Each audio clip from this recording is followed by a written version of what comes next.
Uma família foi morta a tiros pelo filho de 14 anos. Isso porque ele não aceitou o fato dos pais não deixarem ele ver a namorada virtual de um outro estado. Esse caso aconteceu no dia 21 de junho em Itaperuna, no Rio de Janeiro. E esse caso começa com a avó do adolescente procurando a delegacia de polícia para registrar o desaparecimento da família. A família do menino sumiu desde o dia 21 de junho. E segundo o filho dessa família, os pais levaram o irmão dele de 3 anos no hospital porque ele teria engolido um caco de vidro. E a polícia desconfiou dessa denúncia, né, já que nenhum atendimento médico com esse perfil foi registrado ali na região. Então a polícia resolve fazer uma busca na residência da família. E durante essa busca, essa perícia realizada, no dia 24 de junho, a polícia encontrou manchas de sangue no colchão do casal, roupas ensanguentadas e sinais de tentativa de queima de objetos. Além disso, havia um forte odor vindo da cisterna da casa que levou os agentes até os corpos dessa família. A família já estava morta há 3 dias. E aí você deve estar pensando, como eu pensei também, o que a pessoa precisa ter na cabeça para que ela cometesse um ato tão bizarro, tão sombrio. Como esse adolescente de 14 anos cometeu, né, tirando a vida dos pais e de um irmão de 3 anos. Como que alguém faria algo desse tipo? Uma forma tão fria, tão bizarra. Bom, se você se questiona dessa forma, como eu me questionei, você vai entender até o final desse vídeo tudo isso que eu perguntei aí pra vocês. Ah, mas quem que é você pra falar as coisas? Eu sou psicólogo, é verdade, eu sou psicólogo jurídico, pós-graduando em perícia criminal e medicina legal, e nesse canal a gente vê o lado sombrio da mente humana, a gente entra mesmo na mente da pessoa que cometeu o crime para tentar entender por que que ela fez um negócio tão bizarro como esse, lembrando que é tudo com base nas notícias que saíram, não tem nada particular de ninguém, nenhuma imagem vai ser ferida, tá tudo dentro da ética, da psicologia, porque a gente tem que prezar pela ética da psicologia e vamos ao vídeo. Para entender esse caso, a gente tem que começar conhecendo as vítimas, né, as pessoas que perderam a vida de forma muito bizarra. As vítimas são Antônio Carlos Teixeira, de 45 anos, ele era enfermeiro. E Naila Teixeira, de 37 anos, que era cabeleireira, e o filho caçula do casal, de apenas 3 anos. E quando você vai analisar o Instagram dessa família, você vê posts, por exemplo, você vê o pai parabenizando o filho, falando que ele é um companheirinho e um amigão. Você vê um outro post da mãe falando que os filhos são um presente para ela. Mas o que eles fizeram antes desse crime foi simplesmente proibir esse filho de 14 anos de ir para o Mato Grosso, lembrando que eles eram do Rio de Janeiro, né? Para o Mato Grosso ver uma namorada virtual. Os pais proibiram o filho de ver uma menina de outro estado. Tendo 14 anos, os pais estão mais que certos de fazer uma coisa dessa, né? Então eles foram simplesmente dormir nesse dia. Até o momento a gente tem vítimas totalmente inocentes, segundo autores da criminologia, pessoas vivendo sua vida normalmente, sem provocar nenhum tipo de comportamento violento em ninguém, nem no filho, né? Só uma proibição de pais, como qualquer pai faria. Nenhum pai deixaria seu filho de 14 anos ir para outro estado porque conheceu uma menina na internet. Simplesmente foram pais comuns. Então a gente começa a conhecer o autor desse ato bizarro, desse crime assustador, que é um jovem de 14 anos que, quando foi confrontado com as evidências, ele confessou todo o crime. E junto a esse crime bizarro desse adolescente, também tem a adolescente, a namorada virtual dele de 15 anos. E os dois se conheceram em um jogo online quando o menino tinha 8 anos, eles namoravam desde então virtualmente, né? Ou seja, 6 anos de namoro pela internet com essa adolescente, e os dois eram descritos pelos pais como crianças exemplares. E é aí que as coisas começam a ficar muito assustadoras, entrando no modus operandi, como tudo aconteceu é realmente assustador. Tudo começa com a menina, adolescente de 15 anos, dando um ultimato nele, forçando o garoto a se encontrar com ela de qualquer jeito. Ela mora no Mato Grosso, ele no Rio de Janeiro, e ela falou que era pra ele dar um jeito de ele conseguir ir até ela. Mas, como pais responsáveis que eram, eles proibiram o garoto de ir para outro estado para ver essa namorada virtual. E então essa adolescente, ela começa a falar umas coisas ali, né, a mexer com a cabeça desse garoto. Ela fala que ele teria que demonstrar ser homem para vê-la pessoalmente, uma espécie de chantagem emocional, né, como incentivo direto a realizar aquele ato que seria assustador mais pra frente. Como o menino gostava dessa moça, já fazia uns 6 anos de relacionamento pela internet, ele chegou até a dizer que faria qualquer coisa que ela pedisse. Inclusive, em um trecho da conversa entre eles, ele se referiu aos pais como seres nojentos. E ele também falou que não tinha nenhum tipo de afeto pelos pais e que matá-los seria uma questão de tempo. E a partir disso, né, a garota teria instigado esse menino a cometer o crime e até mesmo debatido métodos de descarte do corpo dessa família. E nisso eles usaram como referência um jogo chamado The Coffin of Andy and Laylee. Não sei se falei certo. Que consiste basicamente num cenário apocalíptico onde irmãos tiram a vida dos pais e comem os corpos, né? E começam a fazer isso com outras pessoas. E nesse jogo os irmãos, inclusive, acasalam. Eles têm uma relação incestuosa e ela é totalmente mandona enquanto ele é totalmente passivo a ela. E a partir desse jogo, né, que formulou toda a fantasia do que eles admiravam ali um com o outro, aí começa a se preparar para cometer o crime. Ele toma energético para se manter acordado durante a noite e ele espera a família dormir. Isso porque todos dividiam o mesmo cômodo por conta do ar condicionado. E no relato do menino, ele também afirma que ele sabia onde o pai escondia a arma de fogo que ele possuía, que era registrada como CAC. Para quem não sabe, CAC seria o colecionador, atirador esportivo e caçador, né, que é a licença que você precisa para ter uma arma em casa para práticas esportivas. E essa arma ficava embaixo do colchão, e o garoto sabia disso. E o garoto desliza a mão por baixo do colchão. Os pais não acordaram porque eles tomavam remédio para dormir, o que facilitou essa passada de mão na arma. E começa a parte obscura. Então ele atira na cabeça do pai e na cabeça da mãe. E em sequência, no pescoço do irmão de 3 anos. E após os disparos, ele chega a enviar uma foto da família morta para essa namorada, cama totalmente ensanguentada. E ela responde que sentiu nojo daquela cena e daquela imagem e reclamou por ele estar online e não responder as mensagens no momento dos assassinatos. Em outro trecho, ele manda um áudio dizendo: "Matei meu pai", e ao que ela responde: "Atira nela agora", referindo-se à mãe, mas provavelmente ele já tinha atirado nos dois nesse momento. E juntos os dois planejaram a forma como eles iriam disfarçar aquele crime.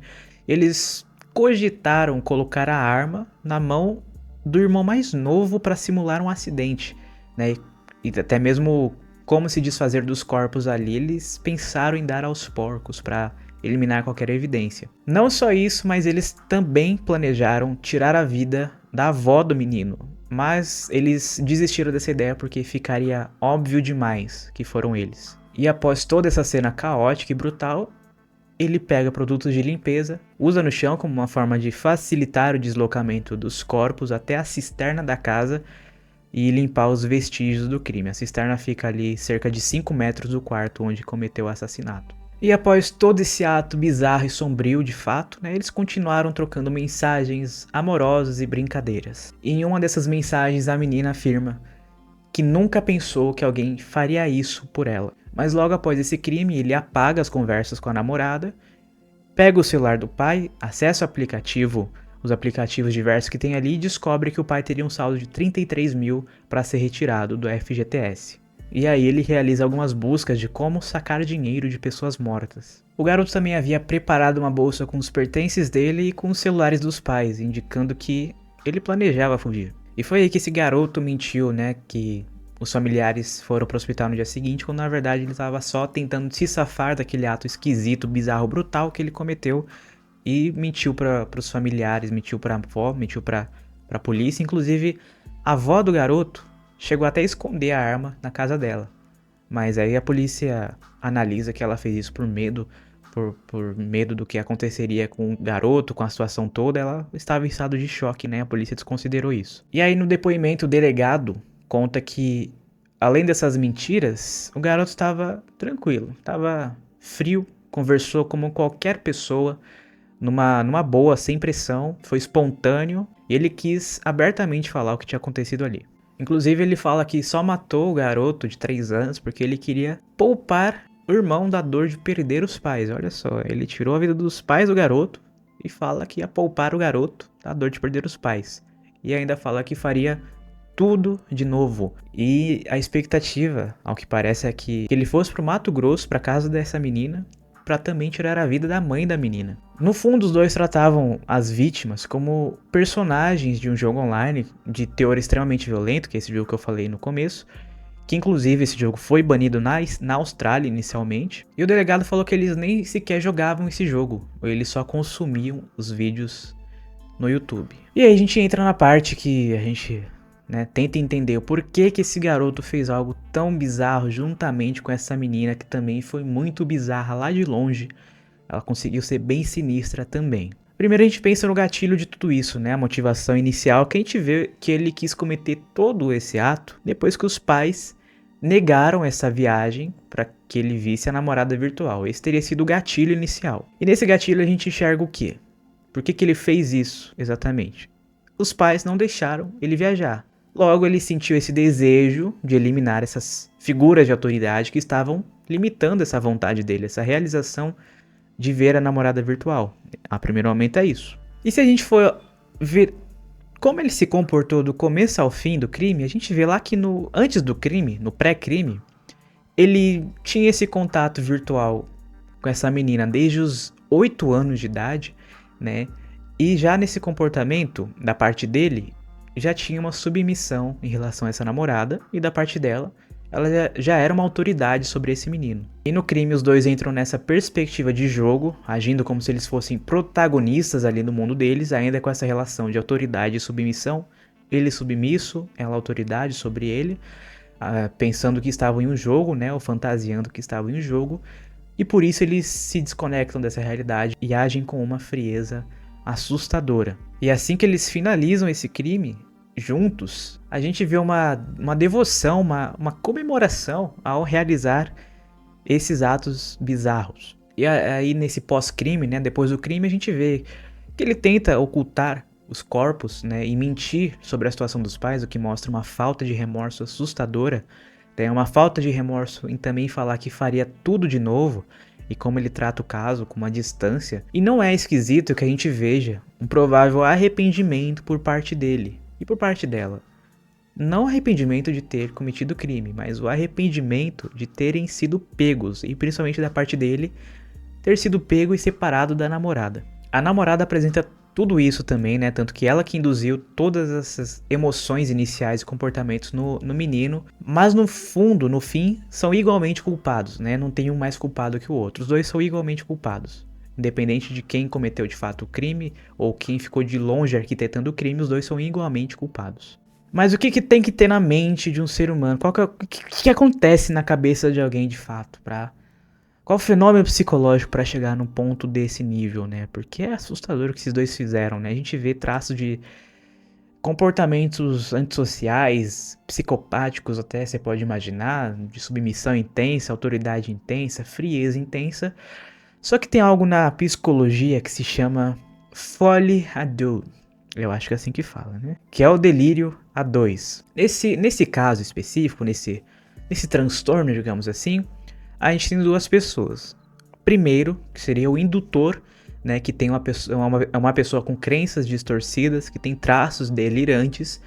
E a segunda pessoa, que é marcada por uma inteligência fraca, inteligência emocional, mental fraca, e que também precisa estar em constante contato com essa primeira pessoa, que seria a pessoa doente, e também teria que ter um forte interesse pessoal em algo, que é o que parece aí, que ele teria um forte interesse pessoal em ver essa menina pessoalmente. E não necessariamente nesse transtorno de delírio a dois, precisaria ter delírios distantes da realidade, que seria aqueles pensamentos mais bizarros de perseguição, de estar sendo observado o tempo todo, de ter aliens atrás de você. Não, às vezes a pessoa ela só tem uma crença distorcida do que ela vive, como se pessoas impedissem elas de ficarem juntas. No caso aqui, né, essa ideia de que os pais estariam impedindo o amor deles. E então há essa possibilidade de delírio em conjunto, né? Essas ideias compartilhadas que rompem com a realidade que os dois compartilham disso. E, em geral, nesse tipo de situação, os indivíduos, as pessoas envolvidas, elas têm relações pessoais muito estreitas, né? São pessoas muito próximas, sendo muito comum que elas convivam por longo tempo. No caso deles, um convívio de 6 anos, que é um longo período, em condição de isolamento social, que facilita muito, né? No caso, você pode pensar, nossa, mas eles tinham a família deles, eles tiravam boas notas, mas o celular isola as pessoas da realidade. Isola ao mesmo tempo que aproxima alguém que está muito longe, que era o caso deles. E dentro da folie à deux, o delírio A2, tem subtipos. O mais comum se chama folie impulsive. Eu acho que é isso, né? Não sei falar, é um termo em francês. Na qual essa primeira pessoa que tem o delírio, ela acaba exercendo forte influência sobre uma segunda pessoa que é psicologicamente vulnerável, frágil e que às vezes não tem propensão nenhuma a ter delírio, mas ela é tão frágil psicologicamente que ela começa a aderir a esse sistema de delírio dessa primeira pessoa. E essa segunda pessoa, como eu falei inicialmente, geralmente ela é mais tímida, ela é menos inteligente, ela é mais passiva e ela tem uma menor autoestima que a primeira pessoa. Mas nesse caso, que seria interessante observar depois, né, que quando ocorre a separação desses dois, a segunda pessoa que adquirir os delírios dessa primeira pessoa, ela tende a abandonar esse sistema de crenças quando elas são separadas, né? Isso a gente vai ver ao longo dessa história, se isso acontece ou não. Mas também tem uma segunda forma de apresentação do delírio A2 que também pode se adequar a esse caso, que se chama folie simultanée.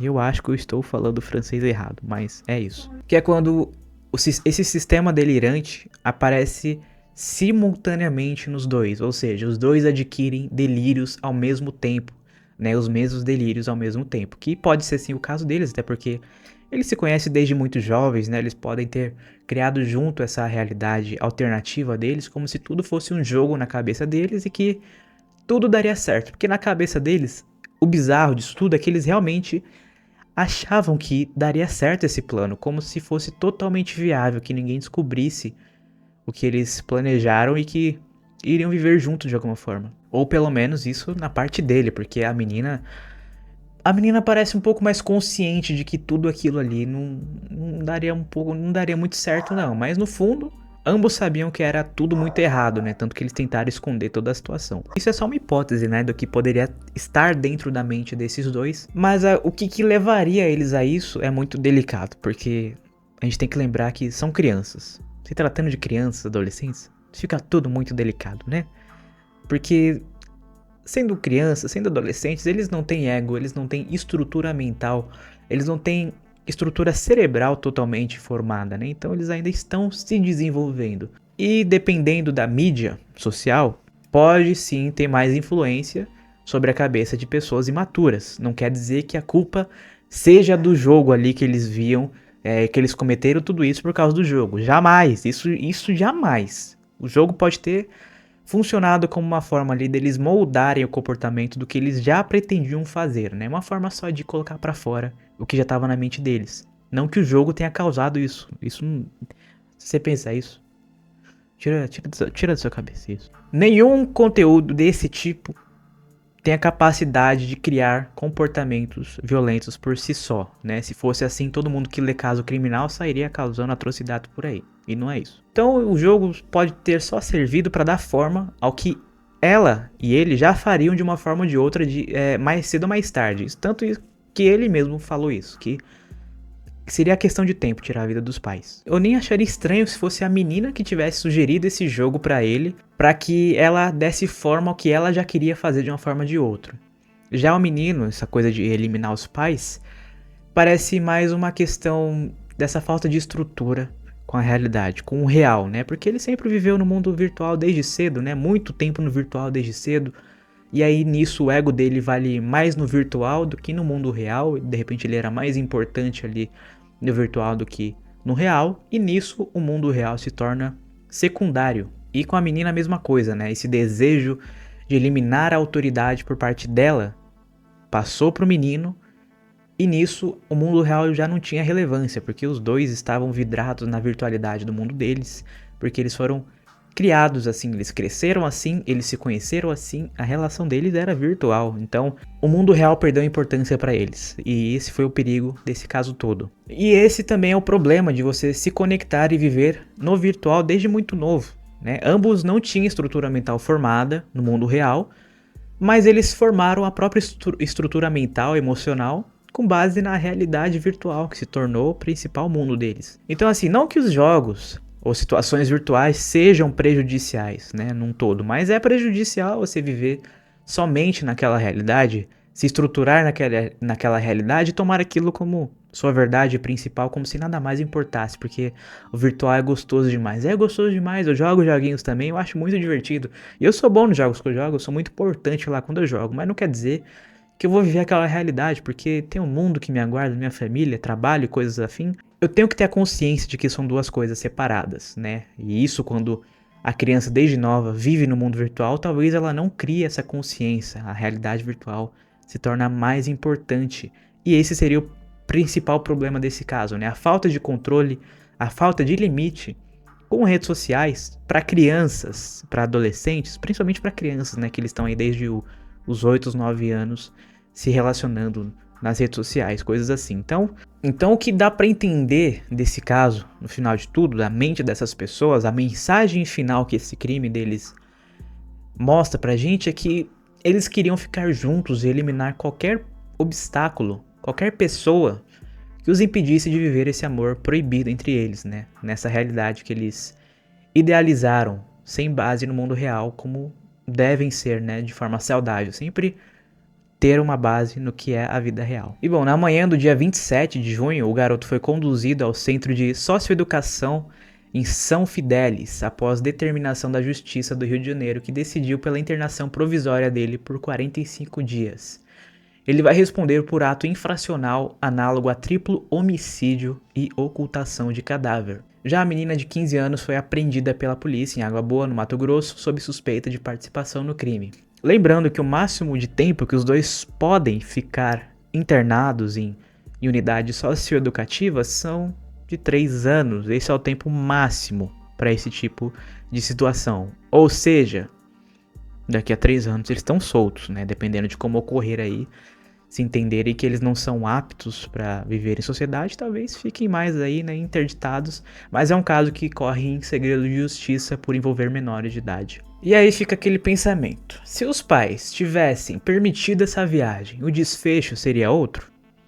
Eu acho que não é bem por aí não, porque poderia demorar, mas em algum momento esse crime, ou algum crime relacionado, aconteceria. Uma coisa mais leve, como de repente um menino roubar o dinheiro do pai para ir ver a menina, que é uma coisa mais leve, né? É um crime, mas é mais leve. Ou mais pesado, como de fato aconteceu, né? Afinal, eles queriam apenas fazer o que queriam, sem ninguém para dizer não, né? Que é uma realidade totalmente desconexa, utópica, sem conexão com a vida real. Se você pensa algo diferente disso, você pode comentar aí para ver se realmente é algo do tipo. Se você acha uma coisa, você comenta aí.